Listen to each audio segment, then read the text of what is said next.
नमस्कार, स्वागत है आपका श्रद्धा संवाद में। और मैं हूं श्रद्धा।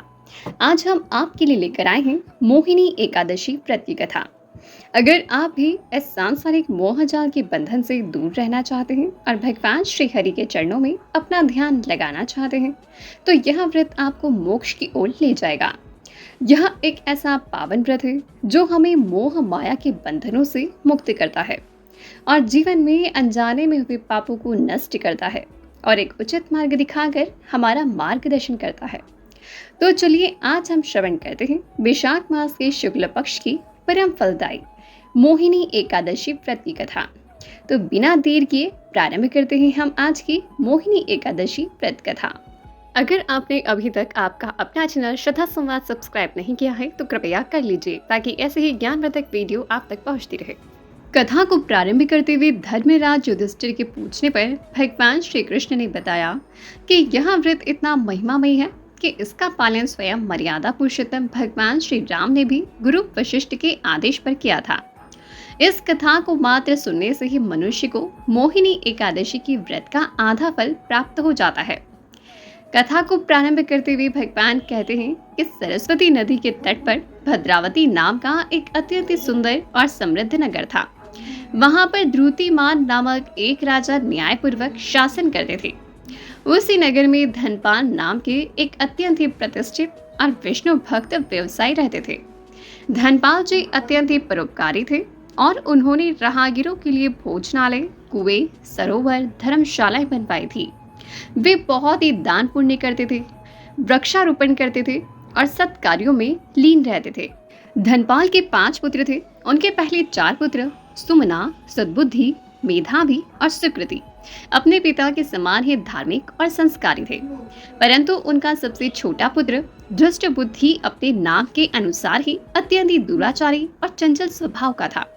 वह कुसंगति में पड़कर अपने पिता की गाढ़ी कमाई को व्यर्थ के व्यसनों और गलत कार्यों में नष्ट करने लगा।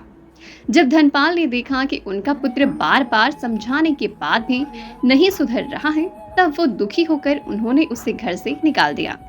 घर से निकालने के बाद भ्रष्ट बुद्धि ने अपने पास बचे हुए गहने और कपड़ों को बेचकर कुछ दिन तो जैसे तैसे गुजर बसर किया, लेकिन जब अंत में वह पूरी तरह से समाप्त हो गया, तब उसके स्वार्थी मित्रों ने भी उसका साथ छोड़ दिया। भूख प्यास से व्याकुल होकर उसने नगर में चोरी करना भी प्रारंभ कर दिया। अब कई बार सिपाहियों के द्वारा पकड़े जाने और कारागार की सजा काटने के बाद अंततः राजा ने उसे नगर से भी निष्कासित कर दिया। अब असहाय और अकेला होकर धृष्ट बुद्धि घने जंगलों की ओर चला गया। वहां पर भूख से व्याकुल होकर वह पशु पक्षियों का शिकार कर अपना पेट भरने लगा।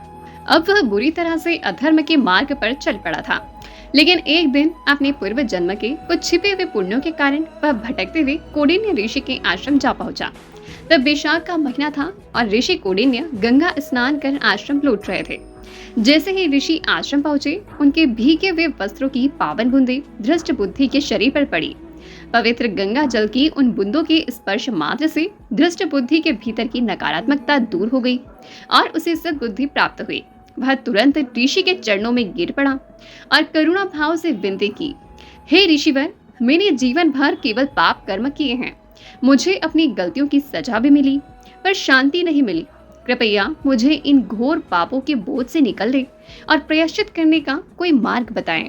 ऋषि कौंडिन्य ने दयालु भाव से कहा कि हे बालक, तुम वैशाख मास के शुक्ल पक्ष की मोहिनी एकादशी का व्रत श्रद्धा और विधि विधान के साथ करो। इसके प्रभाव से तुम्हारे जन्म जन्मांतर के पाप समस्त भस्म हो जाएंगे और भगवान विष्णु की कृपा तुम्हें प्राप्त होगी। धृष्ट बुद्धि ने ऋषि की आज्ञा मानकर पूरी निष्ठा के साथ मोहिनी एकादशी का व्रत किया और इस व्रत के पुण्य प्रताप से उसके सारे पाप नष्ट हो गए। उसका मन निर्मल हो गया और अंत में वह गरुड़ पर सवार होकर दिव्य विष्णु लोक को प्राप्त हुआ। मोहिनी एकादशी का व्रत करने के लिए इस दिन भगवान विष्णु के मोहिनी स्वरूप की पूजा विशेष रूप से की जाती है। सुबह ब्रह्म मुहूर्त में उठकर स्नान करें और व्रत का संकल्प लें। भगवान विष्णु की प्रतिमा को गंगा जल से स्नान करवाएं।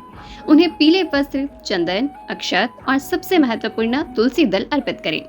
धूप दीप जलाकर आरती करें और पूरा दिन सात्विक विचार रखें। इस दिन आपको क्या नहीं करना चाहिए और क्या करना चाहिए वह भी ध्यान से सुने। तो सबसे पहले इस दिन आपको करना चाहिए, एकादशी की रात को जागरण करना अत्यंत ही फलदायी होता है। भगवान के नाम का संकीर्तन करें, मधुर वाणी बोले और दूसरों की मदद करें। इस दिन क्या नहीं करना चाहिए, तो इस दिन आपको चावल का सेवन बिल्कुल नहीं करना चाहिए। मांसाहारी भोजन का त्याग करें। लहसुन प्याज जैसे तामसिक भोजन से भी दूरी बनाएं। किसी की बुराई या क्रोध निंदा बिल्कुल भी ना करें। विशाख मास की मोहिनी एकादशी पर दान का भी विशेष महत्व है। इस दिन आप अन्न, जल और सत्तू का दान कर सकते हैं। हालांकि इस दिन राहगीरों के लिए आप शीतल जल की व्यवस्था भी करें और किसी जरूरतमंद को वस्त्र दान करना भी अक्षय पुण्य देता है। आशा है कि मोहिनी एकादशी व्रत की यह दिव्य कथा आपके जीवन के अंधकार को दूर कर आपको सही मार्ग दिखाएगी। अगर आपको यह कथा प्रेरणादायक लगी है तो वीडियो को लाइक करें और अपने परिवारजनों के साथ भी जरूर साझा करें। आप अगली वीडियो किस एकादशी पर या किस धार्मिक विषय पर चाहते हैं, हमें कमेंट बॉक्स में जरूर बताएं। आपके सुझाव हमारे लिए अत्यंत ही महत्वपूर्ण है। भक्ति और ज्ञान की ऐसे ही दिव्य यात्रा के लिए श्रद्धा संवाद को सब्सक्राइब करें। कमेंट में जय श्री हरि जरूर लिखें। हम फिर मिलेंगे एक और नई वीडियो के साथ। तब तक के लिए दीजिए इजाजत। नमस्कार। जय श्री महाकाल। जय श्री हरि।